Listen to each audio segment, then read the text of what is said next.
Makanya Malik ibn Dinar yang pernah saya ceritakan, ketika kemudian dia tidak suka dengan seorang panglima yang jalannya membusungkan dada, dan mengatakan, jangan berjalan seperti itu, karena berjalannya seperti itu berjalan penduduk neraka. Maka panglima ini marah dan mengatakan kepada Malik ibn Dinar, tidakkah kau tahu siapa aku? Maka Imam Malik ibn Dinar mengatakan, bahkan aku lebih tahu dibandingkan dirimu sendiri. Maka orang sombong ini mengatakan, coba jelaskan, kalau engkau lebih tahu dibandingkan diriku, siapa aku, katanya. Disangkanya Malik ibn Dinar akan mengatakan, kau seorang jenderal, kau seorang pemimpin. Rupanya bukan itu yang dikatakan Malik ibn Dinar. Malik ibn Dinar hanya mengatakan, engkau ini manusia yang diciptakan dan dikeluarkan dari dua lubang najis. Kemudian dalam perutmu penuh dengan najis. Kemudian kalau engkau mati dan jadi bangkai, engkau dianggap najis. Lalu apa yang kau sombongkan? Dari sini kita tahu bahwa kalau kita mengetahui asal ciptaan kita, bahwa kita semua dari sperma, maka Islam itu datang membawa kesetaraan. Tidak ada bedanya kita dengan orang kaya, rakyat biasa dengan pejabat, dan begitu seterusnya. Yang membedakan dalam Islam itu hanya satu, siapa di antara kalian yang paling bertakwa kepada Allah Subhanahu wa taala. Inilah tiga perkara Allah ingin ingatkan dalam ayat ini, ya. Allah Subhanahu wa taala mengatakan bahwa kita diciptakan dari air sperma, alam nakhluqum mim ma'in mahin, maksudnya untuk mengingatkan tiga perkara tadi.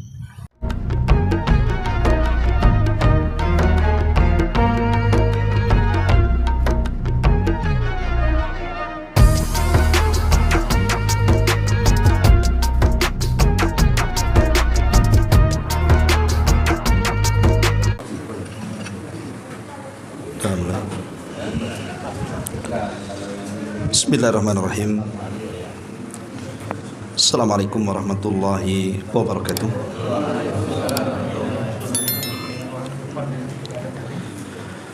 Alhamdulillah wassalatu wassalamu ala Rasulillah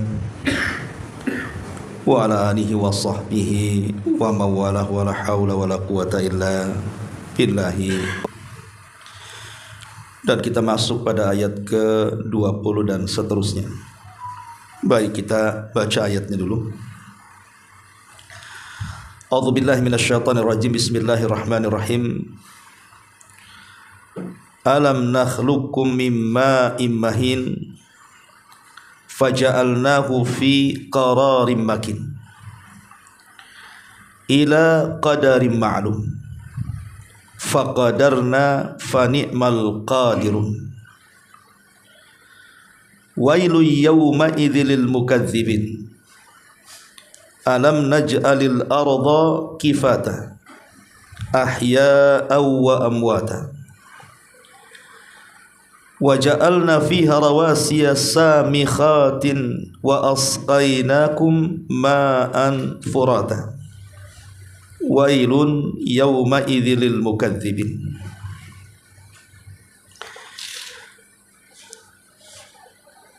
Bukankah kami menciptakan dirimu dari air yang hina, kemudian kami meletakkannya di dalam tempat yang sangat kokoh sampai waktu yang telah ditentukan. Lalu kami menentukan bentuk dan waktu lahirnya, maka kamilah sebaik-baik yang menentukan. Celakalah pada hari itu untuk para pendusta kebenaran. Bukankah kami telah menjadikan bumi sebagai tempat berkumpul bagi yang masih hidup ataupun yang sudah mati? Kami menjadikan padanya gunung-gunung yang menjulang tinggi dan memberi minum kalian dengan air yang sangat tawar. Maka celakalah pada hari itu bagi para pendusta kebenaran. Ma'asyiral muslimin wal muslimat rahimakumullah. Ayat ini ingin menjelaskan kepada kita tentang beberapa kekuasaan Allah Subhanahu wa taala kepada hambanya. bahwa Allah Subhanahu wa taala zat yang mampu melakukan segalanya. Dan ini membuktikan tentang rububiyah Allah Subhanahu wa taala, bahwa Allah sang pencipta, sang pengatur dan penguasa. Di sini Allah Subhanahu wa taala mengatakan, alam nakhluqukum mimma immahin. Bukankah kami menciptakan dirimu, maksudnya manusia, dari air yang hina, maksudnya air sperma. Faja'alnahu fi qararim makin. Kemudian kami meletakkannya di tempat yang kokoh, maksudnya rahim. Ila qadari ma'lum, sampai waktu yang ditentukan di dalam rahim tersebut. Faqadarna fani'mal qadirun. Lalu kami tentukan baik bentuk manusia dalam rahim itu termasuk ketentuan kelahirannya. Maka Allah mengatakan fani'mal qadirun, maka kamilah sebaik-baik yang telah menentukan kadar-kadar itu. Di sini Allah Subhanahu wa taala hendak menjelaskan kepada kita tentang proses keajaiban penciptaan manusia. Dan di dalam ayat yang lain Allah Subhanahu wa taala berfirman, contohnya di dalam surah Al-Hajj ayat 5. Allah Subhanahu wa taala mengatakan, ya ayyuhan nas in kuntum fi raibin minal ba'thi fa inna khalaqnakum min turabin thumma min nutfatin thumma min 'alaqatin thumma min mudghatin mu'allaqatin wa ghairi mu'allaqatin linubayyina lakum wa nukirru fil arham ma nasha ila ajalin musamma thumma nukhrijukum tifla thumma litablughu ashuddakum wa minkum man yutawaffa wa minkum man yuraddu ila ardalil umuri likai la ya'lamu min ba'di ilmin syai'an. Allah mengatakan, wahai manusia, sekiranya kamu masih ragu-ragu tentang adanya kebangkitan makhluk setelah kematian pada hari kiamat, cobalah perhatikan kepada tingkat setiap kejadian manusia. Karena sebenarnya kata Allah, kami telah menciptakan kamu dari tanah, kemudian dari setitik air benih, maksudnya sperma, kemudian dari sebeku darah beku, kemudian dari seketul daging yang disempurnakan kejadiannya dan yang tidak disempurnakan kejadiannya, karena kami hendak menerangkan kepadamu kekuasaan kami, dan kami pula menetapkan dalam kandungan rahim, maksudnya ibu yang mengandung itu, apa yang kami rancangkan sehingga ke suatu masa yang telah ditentukan lahirnya. Kemudian kami mengeluarkan kalian berupa anak-anak, kemudian kamu dipelihara hingga sampai peringkat umur dewasa, dan dalam pada itu ada di antara kamu yang dimatikan semasa kecil, atau yang dilanjutkan dan dipanjangkan usianya ke peringkat tua, sehingga ia tidak mengetahui lagi akan sesuatu yang diketahuinya. Ma'asyiral muslimin yang dimuliakan Allah Azza wa Jalla, lihat dalam ayat ini Allah sangat detail menjelaskan tentang tahap demi tahap penciptaan manusia. Dan ini juga disebutkan dalam ayat yang lainnya, seperti surah Al-Mu'minun ayat 12 sampai 14. Allah Subhanahu wa taala mengatakan, wa laqad khalaqnal insana min sulalatin min tin thumma ja'alnahu nutfatan fi qararin makin thumma khalaqna nutfata 'alaqatan fa khalaqnal 'alaqata mudghatan fa khalaqnal mudghata idhaman fa qasawnal idhama lahma thumma ansha'nahu khalqan akhar fatabarakallahu ahsanul khaliqin thumma innakum ba'da dzalika lamayitun. Sungguh kami telah menciptakan manusia dari saripati yang berasal dari tanah, kemudian kami menjadikannya air mani di dalam tempat yang sangat kokoh, maksudnya rahim. Kemudian air mani itu kami jadikan sesuatu yang menggantung di dalam rahim berbentuk darah. Lalu sesuatu yang menggantung itu kami jadikan segumpal daging. Lalu segumpal daging itu kami jadikan tulang belulang. Lalu dari tulang belulang itu kami bungkus dengan daging. Kemudian kami menjadikan makhluk yang berbentuk. Itulah manusia. Maka Maha Suci Allah, Dialah sebaik-baik pencipta. Kemudian sesungguhnya setelah itu kalian akan benar-benar mati. Ma'asyiral muslimin wal muslimat rahimani wa rahimakumullah. Dari dua ayat ataupun tiga ayat, atau dari dua surat ataupun tiga surat di sini, saya ulangi bahwa Allah hendak menjelaskan satu keajaiban terbesar yang dijelaskan dalam Quran. Apa itu? Allah menjelaskan secara detail terhadap perkembangan janin di dalam rahim seorang ibu. Dan itu tidak ada yang sanggup melakukannya kecuali Allah Subhanahu wa taala.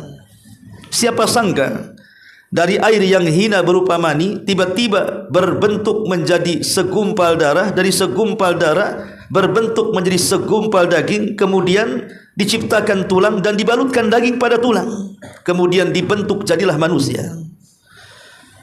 Ma'asyiral muslimin yang dimuliakan Allah Subhanahu wa taala, dan ini luar biasa.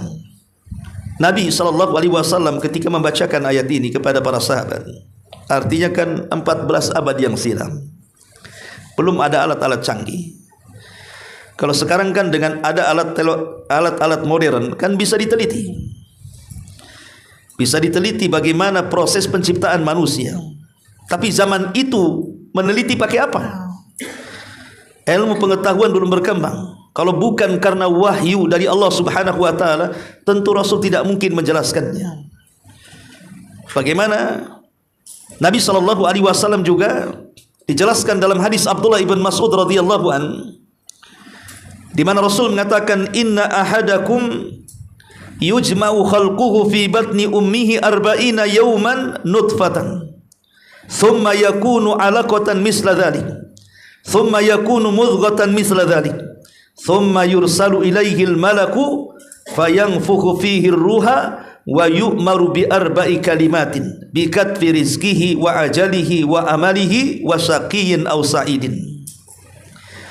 Kata Nabi SAW, sesungguhnya salah seorang di antara kalian dikumpulkan penciptaannya di dalam perut ibunya selama 40 hari berwujud nutfah berupa segumpal air mani. Kemudian menjadi alaqah segumpal darah selama itu juga, maksudnya 40 hari kedua. Kemudian menjadi mudghah segumpal daging selama itu juga. Kemudian diutus seorang malaikat lalu meniupkan ruh kepadanya, dan dia malaikat itu diperintahkan untuk menulis 4 kalimat. Pertama tentang rizkinya, kedua tentang amalnya, ketiga tentang ajalnya, dan yang keempat tentang bahagia dan sengsaranya. Lihat bagaimana Nabi SAW juga menjelaskan secara detail. Begitu juga Allah Subhanahu wa taala. Berarti di sini ada korelasi antara ayat-ayat dalam Al-Quran dan hadis-hadis Nabi SAW sepakat tentang bagaimana Allah Subhanahu wa taala telah membuat keajaiban untuk manusia dalam proses penciptaan manusia. Ini yang pertama yang kita bisa ambil faedah dari ayat ini. Yang kedua, di dalam penciptaan manusia itu, ikhwatu fillah muliakan Allah Subhanahu wa taala, manusia ini kan dari atas kepala sampai kaki, pada setiap anggota badannya ada fungsi masing-masing. Pertama, di dalam kepala kita ada pendengaran, ada penglihatan, bahkan ada akal yang bisa berpikir. Secanggih apapun manusia membuat robot, maka robot tersebut tidak bisa memandang seperti pandangan manusia, tidak sanggup mendengar seperti mendengar manusia, dan tidak sanggup berpikir sebagaimana akal manusia. Dari sini menunjukkan apa? Keajaiban Allah Subhanahu wa taala dalam Al-Quran, bahwa Allah menganugerahkan pandangan, pendengaran, dan akal ini supaya manusia berkembang dari segi pengetahuan. Karena ilmu pengetahuan itu didapat karena memandang dengan cara membaca, kemudian mendengar dengan cara menyerap, kemudian dengan cara berfikir, kemudian disimpan dalam akal manusia. Ma'asyiral muslimin yang dimuliakan Allah Subhanahu wa taala, itulah yang disebut dengan indra. Hanya Allah yang sanggup menciptakan indra manusia. Ma'asyiral muslimin yang dimuliakan Allah Subhanahu wa taala. Kemudian yang ketiga, manusia ini Allah ciptakan tangan. Allah mengatakan di dalam surah Al-Qiyamah ayat 4. Dalam surah Al-Qiyamah ayat 4. Allah Subhanahu wa taala mengatakan bala qadirina ala an nusawwiya banana. Tentu bahkan kami mampu menyusun kembali jari jemari manusia dengan sangat sempurna. Perhatikan ikhwatu fillah muliakan Allah Azza wa Jalla.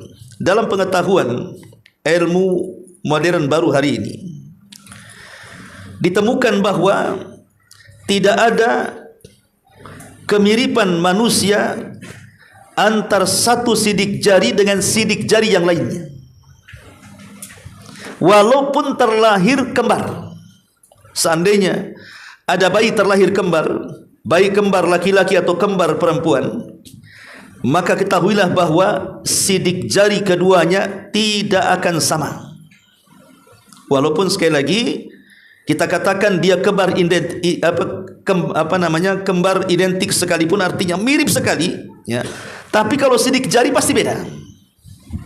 Bayangkan di dunia ini berapa jumlah manusia coba hari ini? Miliaran. Tapi sekian miliar sidik jari satu dengan sidik jari yang lainnya tidak ada kemiripan. Makanya dengan sebab itulah kenapa kepolisian negeri kita dan kepolisian di dunia ini mampu dengan mudah menyingkap sebuah kasus. Dari mana? Dari sidik jari. Karena tidak sama sidik jari dengan sidik jari yang lainnya itu. Bagaimanapun kembarnya dengan sangat mirip sekali, tapi kalau sudah bicara sidik jari pasti beda. Ini kuasa siapa coba? Allah bisa menciptakan manusia sejak zaman Adam sampai hari ini, bahkan sampai kiamat, sidik jarinya satu dengan yang lain tidak sama. Kalau bukan kuasa Allah, kuasa siapa? Ini yang ketiga. Kemudian yang keempat, Allah Subhanahu wa taala berfirman di dalam surah An-Nahl ayat 66. Allah Subhanahu wa taala mengatakan wa innalakum fil an'ami la ibrah nuskikum mimma fi butunihi min baini farthin wadamin labanan khalisan sa'igan lisyaribin. Sesungguhnya pada hewan ternak itu benar-benar terdapat pelajaran bagi kamu. Kami memberi kamu minuman dari sebagian apa yang ada pada dalam perut hewan tersebut, dari antara kotoran dan juga darah berupa susu murni yang mudah ditelan oleh orang-orang yang meminumnya. Ma'asyiral muslimin yang dimuliakan Allah Azza wa Jalla, memang secara nas dalam Quran Allah tidak menjelaskan secara rinci tentang sistem pencernaan manusia secara sempurna. Tetapi umumnya pencernaan binatang dengan manusia itu kurang lebih saja isinya itu. Jadi di sini kita bisa mengkiaskan dengan pencernaan binatang, bagaimana binatang ini bisa menghasilkan dalam perutnya di antara kotoran dan darah muncul susu murni yang itu bisa ditelan manusia dan sangat lezat untuk diminum. Lah di perut manusia juga kurang lebih terkadang ada perkara-perkara yang nampaknya kotor tapi ternyata bisa jadi nutrisi. Contoh umpamanya wanita hamil. Wanita hamil kan tidak mengeluarkan darah haid. Lalu darah haidnya kemana? Allah ubah menjadi nutrisi bagi si janin. Itulah asupan makanannya. Dan ini kuasa Allah Subhanahu wa taala, di mana Allah Subhanahu wa taala membuat sistem pencernaan yang sempurna di dalam tubuh manusia. Dan ini keajaiban yang Allah Subhanahu wa taala luar biasa. Belum lagi fungsi kulit dalam merasakan nyeri dan lain sebagainya. Itu semua adalah keagungan Allah Subhanahu wa taala yang tidak kita bayangkan betapa maha kuasanya Allah Subhanahu wa taala. Baik ma'asyiral muslimin yang dimuliakan Allah Azza wa Jalla, ayat-ayat ini yang kita baca Ketika Allah Subhanahu wa taala mengatakan bahwa manusia tercipta dari segumpal sperma, mimma imahin, air yang sangat hina, maksudnya sperma. Maksudnya apa coba? Allah hendak mengingatkan soal apa sebenarnya? Ketika menyebutkan sesungguhnya kami menciptakan manusia itu dari air yang hina, maksudnya segumpal sperma itu. Ada 3 perkara yang ingin Allah ingatkan dengan ayat ini. Pertama, Allah ingatkan kepada kita tentang qudratullahi azza wa jalla, tentang kemampuan Allah, bahwa Allah maha kuasa, Allah maha mampu segala-galanya. Jangan macam-macam. Allah Subhanahu wa taala zat yang maha mampu melakukan segala-galanya yang tidak bisa dilakukan siapapun dari makhluknya. Dan itu kuasa Allah.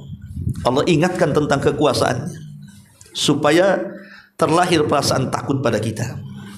Yang kedua, ketika Allah Subhanahu wa taala menciptakan tentang proses penciptaan manusia dari segumpal sperma, kemudian menjadi segumpal darah, segumpal daging sampai membentuk manusia, Allah sebenarnya ingin menjelaskan kepada kita kalau Allah sanggup menciptakan dari tidak ada menjadi ada, maka Allah lebih sanggup lagi membangkitkan manusia yang sudah mati, dibangkitkan kembali hidup karena hanya sekedar mengadakan barang yang sudah ada sebelumnya.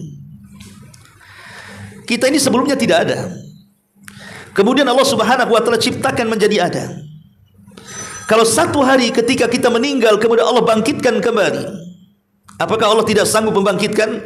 Maka Allah jauh lebih sanggup membangkitkan kita karena kita pernah diciptakannya. Dan ini juga dilalah tentang adanya yaumul ba'tsi wan nusyur, bahwa ada satu hari manusia akan dibangkitkan oleh Allah Subhanahu wa taala setelah kematiannya. Ini yang kedua, Allah ingin ingatkan soal ini. Kemudian yang ketiga, ketika Allah Subhanahu wa taala menjelaskan bahwa kita tercipta dari air sperma ini, maksudnya apa? Supaya kita tidak sombong, supaya kita tidak ujub. Karena baik hari ini yang jadi presiden, baik hari ini yang jadi menteri, baik yang hari ini jadi orang-orang kaya, jadi big boss, memiliki perusahaan besar raksasa dan yang semacamnya, dan mengklaim orang yang paling kaya di dunia, kalau melihat asal penciptaannya semua sama. Semua sama, bukan berarti orang kaya terbuat dari air emas, terbuat dari air perak, terbuat dari air perhiasan yang sangat mahal, jamrud dan yang semacamnya. Tidak, semua sama dari air yang sangat hina, bahkan keluar dari 2 lubang najis antara laki-laki dan perempuan. Makanya Malik ibn Dinar yang pernah saya ceritakan, ketika kemudian dia tidak suka dengan seorang panglima yang jalannya membusungkan dada, dan mengatakan jangan berjalan seperti itu, karena berjalannya seperti itu berjalan penduduk neraka. Maka panglima ini marah dan mengatakan kepada Malik ibn Dinar, tidakkah kau tahu siapa aku? Maka Imam Malik ibn Dinar mengatakan, bahkan aku lebih tahu dibandingkan dirimu sendiri. Maka orang sombong ini mengatakan, coba jelaskan, kalau engkau lebih tahu dibandingkan diriku, siapa aku, katanya. Disangkanya Malik ibn Dinar akan mengatakan, kau seorang jenderal, kau seorang pemimpin. Rupanya bukan itu yang dikatakan Malik ibn Dinar. Malik ibn Dinar hanya mengatakan, engkau ini manusia yang diciptakan dan dikeluarkan dari 2 lubang najis. Kemudian dalam perutmu penuh dengan najis. Kemudian kalau engkau mati dan jadi bangkai, engkau dianggap najis. Lalu apa yang kau sombongkan? Dari sini kita tahu bahwa kalau kita mengetahui asal ciptaan kita, bahwa kita semua dari sperma, maka Islam itu datang membawa kesetaraan. Tidak ada bedanya kita dengan orang kaya, rakyat biasa dengan pejabat, dan begitu seterusnya. Yang membedakan dalam Islam itu hanya satu, siapa di antara kalian yang paling bertakwa kepada Allah Subhanahu wa taala. Inilah 3 perkara Allah ingin ingatkan dalam ayat ini, ya. Allah Subhanahu wa taala mengatakan bahwa kita diciptakan dari air sperma, alam nakhluqu mimma imahin, maksudnya untuk mengingatkan 3 perkara tadi. Mengingatkan tentang qudratullah, kekuasaan Allah Subhanahu wa taala, mengingatkan bahwa Allah sanggup menciptakan kita setelah kematian, dan mengingatkan bahwa kita dilarang untuk sombong dan ujub. Kemudian Allah Subhanahu wa taala mengatakan faja'alnahu fi qararim makin. Maka kami jadikan air sperma itu, yang tadinya sperma menjadi segumpal darah, kemudian dipindahkan ke dinding rahim, ditempelkan ke dinding rahim. Ya. Ma'asyiral muslimin yang dimuliakan Allah Azza wa Jalla, al-qarar al-makin maksudnya adalah yusafu lirrahimi, memang disifatkan untuk rahim. Karena biasanya kalau darah, segumpal darah itu sudah menempel di rahim, maka sangat sedikit tidak jadinya. Pasti dia akan jadi manusia. Tapi kalau belum nempel di rahim, maka mustahil untuk jadi manusia. Makanya kenapa di awal kehamilan biasanya kan dokter menganjurkan untuk tidak banyak bergerak, untuk banyak istirahat, tidak boleh banyak bekerja, kan itu. Karena masih ada kekhawatiran keguguran. Tapi kalau sudah menempel di rahim, berarti dia adalah qarar al-makin. Dia akan menetap dengan kokoh di situ. Dan ini kuasa Allah Subhanahu wa taala. Kemudian Allah Subhanahu wa taala ketika mengatakan al-qarar al-makin ini, bahwa Allah Subhanahu wa taala ingin menempatkan di rahim tersebut dari segumpal darah, supaya Allah amankan pertumbuhan manusia. Jadi rahim itu seolah-olah rumah bagi janin yang akan tumbuh. Allah jaga tuh. Disitulah proses pembentukan manusia dari segumpal darah sampai segumpal daging, sampai diciptakan tulang dan dibalutkan daging ke dalam tulang, kemudian dibentuk. Dan itu bentuk kasih sayang Allah kepada manusia. Kemudian Allah mengatakan ila qadari ma'lum, ila qadari ma'lum, sampai pada batas waktu yang ditentukan. Sebagian ulama tafsir mengatakan maksudnya adalah muddatul hamli, maksudnya adalah waktu kehamilan. Itu ada batasnya.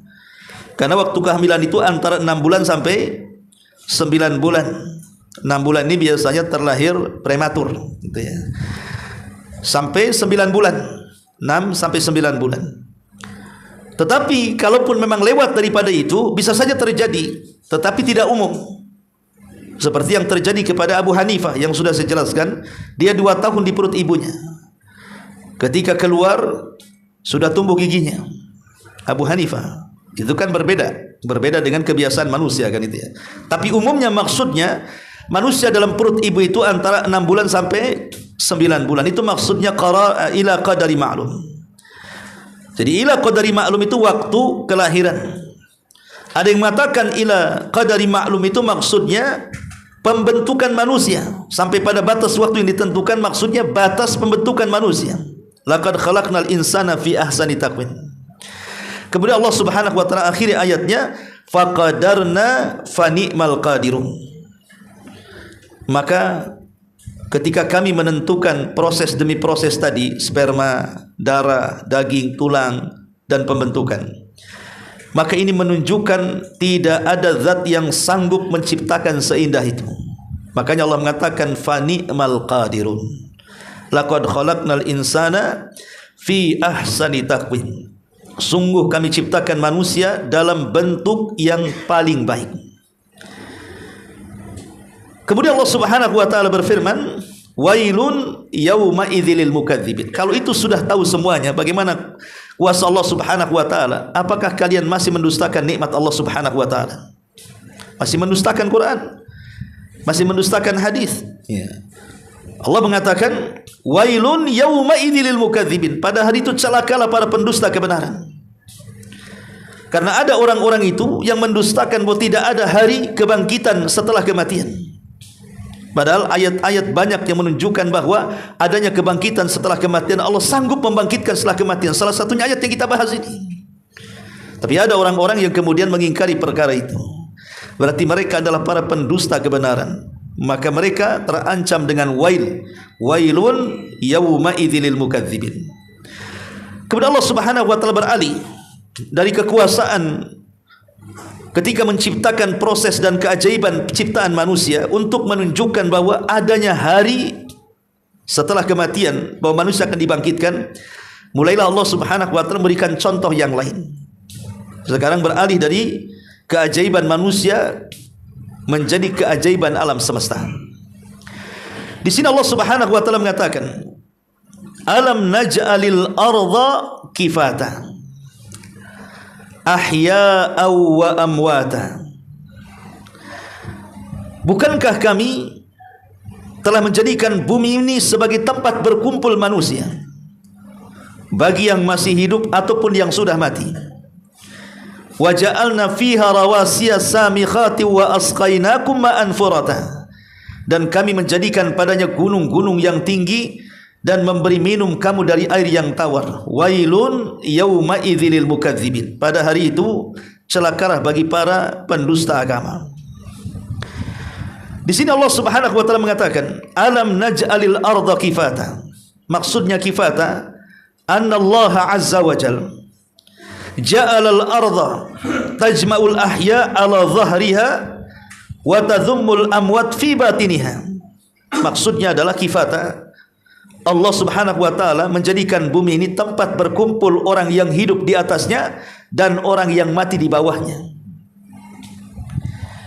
Dan kita kalau mengkalkulasi, ikhwan, kehidupan manusia sejak zaman Adam sampai hari ini, banyak yang mana hari ini yang hidup di permukaan bumi atau yang terpendam di bawah bumi? Maka kita katakan lebih banyak yang terpendam di bawah bumi dibandingkan yang hidup di permukaan bumi, kan? Coba bayangkan, sejak zaman Adam sampai hari ini, siapa yang bisa menjumlah orang yang sudah ditanam di kuburan itu? Tidak ada yang tahu. Seandainya sejak zaman Adam sampai hari ini Allah tidak membuat kematian, semua hidup, pertanyaannya, cukup nggak bumi untuk menampung mereka? Tidak akan cukup. Kalau sejak zaman Nabi Adam masih hidup, kaum Ad masih hidup, kaum Samud masih hidup, semua kaum-kaum para nabi sampai hari ini mereka masih hidup, saya yakin bumi tidak akan cukup. Dari sini kita tahu bahwa di antara hikmah kenapa adanya kematian, supaya manusia itu tenang, hidup di bumi tidak berdesak-desakan. Banyak tempat yang luang untuk tempat tinggal. Kita tidak bisa bayangkan kalau semua manusia hidup tidak ada yang mati. Mungkin kita ini makhluk yang paling kecil, mungkin diinjak-injak oleh makhluk yang paling besar. Itulah menunjukkan apa? Allah jadikan bumi itu ada yang hidup di permukaannya, ada yang mati di perutnya untuk kestabilan hidup manusia. Diciptakanlah apa yang disebut dengan kematian, supaya manusia bisa hidup tenang, tidak berdesak-desakan, dan akan dikumpulkan sesuai dengan generasinya. Kita bayangkan kalau kita hidup sementara kaum Ad hidup, kira-kira kita bisa hidup? Mungkin kita jadi budaknya kaum Ad, kaum raksasa, kan gitu. Makanya Allah hidup kita ini di generasi yang sama, tidak dicampurkan dengan generasi yang berbeda. Dan ini salah satu rahmat yang Allah Subhanahu wa taala anugerahkan kepada kita. Itulah Allah katakan, alam naj'alil arda kifata. Ma'asyiral muslimin yang dimuliakan Allah Azza wa Jalla, dari ayat ini juga Allah hendak mengingatkan kepada Nabi dan juga kepada kita manusia tentang nikmat Allah Subhanahu wa taala, di mana Allah Subhanahu wa taala telah mengatur bumi ini untuk kita manusia dan telah menundukkan bumi untuk kita manusia, untuk kemaslahatan manusia. Ada yang hidup, ada yang mati. Itu semua demi kemaslahatan manusia. Kemudian Allah Subhanahu wa taala mengatakan, setelah itu Allah mengatakan tentang wa ja'alna fiha rawasiya samikhat, dan kami jadikan di bumi ini gunung-gunung yang menjulang tinggi. Sering saya jelaskan, gunung ini salah satu keajaiban dunia. Yang kita lihat gunung ini, sebutkan gunung yang paling tinggi di dunia, di mana? Himalaya atau mana? Ya. Yang menjulang ke langit itu tidak lebih panjang dibandingkan yang tertancap di bumi. Jadi yang kita lihat menjulang dari permukaan bumi ke langit itu tidak lebih tinggi dibandingkan yang masuk ke bumi. Kalau saya boleh analogikan, kalau seandainya saya membuat pasak untuk sebuah tenda, ukuran pasak itu anggap saja 1 meter. Tidak mungkin kemudian kita tancapkan pasak itu 5 cm. Pasti akan tercabut. Pasti pasak semakin dalam, maka akan semakin kokoh tuh pasak itu. Bahkan semakin dalam kemudian yang muncul ke permukaan sedikit dan yang menancap ke dalam lebih panjang, pasti lebih kokoh itu. Lah posisi gunung itu seperti itu. Jadi yang menancap ke dalam bumi itu berlipat-lipat dibandingkan yang menjulang ke langit. Kenapa Allah buat seperti itu coba? Karena pasak ini fungsinya adalah untuk menstabilkan kehidupan manusia. Kalau bukan karena Allah yang menciptakan gunung, tentu kita tidak akan stabil hidup. Bagaimana pula dengan lini dan gempa yang setiap hari kita saksikan tuh. Baru-baru ini saja ada gempa. Coba bayangkan, ketika ada gempa, semua orang keluar. Tidak peduli dengan hartanya, tidak peduli dengan uangnya, tidak peduli dengan perhiasannya, bahkan tidak peduli dengan orang yang dicintainya. Yang penting selamat jiwanya, kan begitu. Tetapi dengan adanya gunung yang tertancap, sehingga tidak terjadi gempa, baik vulkanik atau tektonik, semuanya menjadi stabil sehingga manusia bisa berjalan dengan tenang, berkendaraan dengan tenang, dan juga melakukan safar ke sana kemari tidak merasa terganggu. Ma'asyiral muslimin yang dimuliakan Allah Azza wa Jalla, dan itu keajaiban Allah Subhanahu wa taala. Kemudian rawasiya samikhati wa asqainakum ma'an furata. Kemudian Allah Subhanahu wa taala katakan, dan kami berikan minum kalian dari air yang tawar. Dengan cara apa? Dengan cara struktur bumi tidak dibuat rata oleh Allah Subhanahu wa taala. Karena nanti pada hari kiamat, bumi yang kita pijak ini itu tidak seperti bentuk bumi yang sekarang. Yauma tubaddalul arda ghairal ardi, di mana hari kami robah bumi yang kita pijak dengan bumi yang lainnya. Maksudnya bumi ini akan dihancurkan dan diratakan. Itulah bumi padang mahsyar. Jadi bumi baru kelak setelah kiamat itu posisinya datar. Wal ardu muddat. Maksud datar itu tidak ada yang meninggi, tidak ada yang merendah, tidak ada gunung, tidak ada bukit, tidak ada lembah, semua rata. Itu kelak pada hari kiamat. Ya. Tapi sekarang kita lihat bentuk bumi itu kan macam-macam kan. Ada yang tinggi, ada yang rendah, ada gunung, ada bukit, ada lembah, kan begitu. Kenapa Allah bentuk seperti itu struktur bumi coba? Untuk menampung air. Untuk menampung air. Untuk siapa? Untuk kita manusia. Makanya Allah mengatakan wa asqainakum ma'an furata setelah menyebutkan tentang keajaiban gunung. Ya. Kalau tidak ada gunung, longsor di mana-mana, banjir di mana-mana kan. Gunung itu serapan air. Dengan serapan air itulah muncul mata-mata air, muncul sungai-sungai, muncul sumur-sumur yang dengannya kita bisa minum dengan air yang sangat-sangat tawar dan lezat, dan itu bisa menyehatkan badan. Dan ini siapa lagi kalau bukan kuasa Allah Subhanahu wa taala. Lah ayat-ayat ini juga menunjukkan kepada kita tentang kuasa Allah Subhanahu wa taala, bahwa Allah sanggup menciptakan manusia setelah kematiannya. Dengan kuasa-kuasa yang seperti ini, maka Allah lebih sanggup lagi menciptakan manusia setelah kematiannya. Ma'asyiral muslimin yang dimuliakan Allah Subhanahu wa taala, inilah diantara keterangan dari surah Al-Mursalat ayat berapa tadi, 20 sampai 28. Baik, sampai di sini saja. Baik, sebelum saya tutup silakan kalau ada bertanya, kalau enggak kita tutup saja.